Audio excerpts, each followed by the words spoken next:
আধিপত্য বজায় রাখার যে একটা প্রচেষ্টা, সেটা কোনোভাবে আমার কাছে মনে হচ্ছে। কারণ দক্ষিণের কৃষ্ণা কাবেরী নদীতেও বাঁধ দিয়ে এই বৈষম্য করা হচ্ছে, যে এখানেও ভারতের অভ্যন্তরেও আন্দোলন চলছে। এবং প্রখ্যাত লেখক অরুন্ধতী রায় প্রায়ই এই আন্দোলনের সাথে সামিল হয়ে অত্যন্ত সোচ্চার থাকে।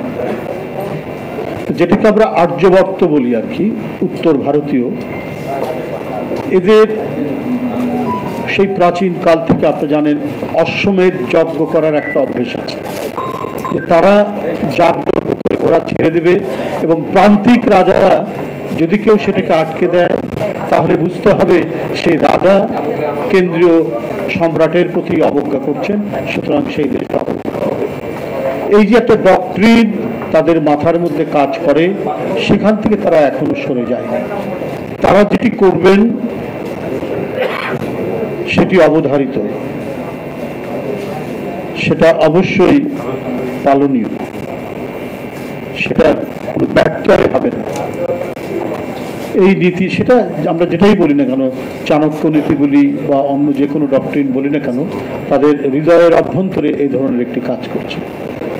ভারত পাকিস্তান একটা ছোটখাটো সংঘাত হয়ে গেল, বাংলাদেশের সরকার বা জনগণ চেয়েছে, শান্তি চেয়েছে, এটা দ্রুত থেমে যাক এটা চেয়েছে, কেউ কোনো পক্ষ অবলম্বন করে। কিন্তু আপনি বয়ানগুলো যদি দেখেন, লক্ষ্য করেন,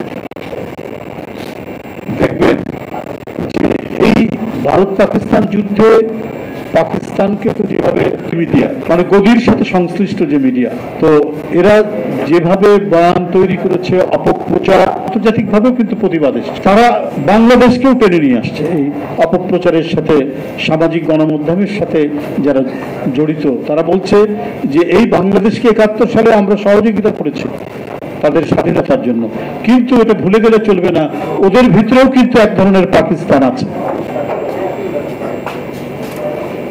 মানে রূপক অর্থে তারা অন্য একটা কথা বোঝাতে চাচ্ছে, তাদের হৃদয়ের মধ্যেও একটা পাকিস্তান আছে।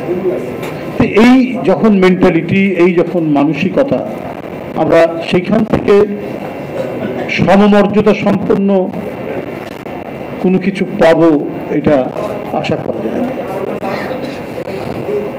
ভারতীয় নারী আগ্রাসনের বিরুদ্ধে আমি তখন ক্লাস 10-এ পড়ি, আমার এখনো মানে ম্যাট্রিক পরীক্ষা দিচ্ছি,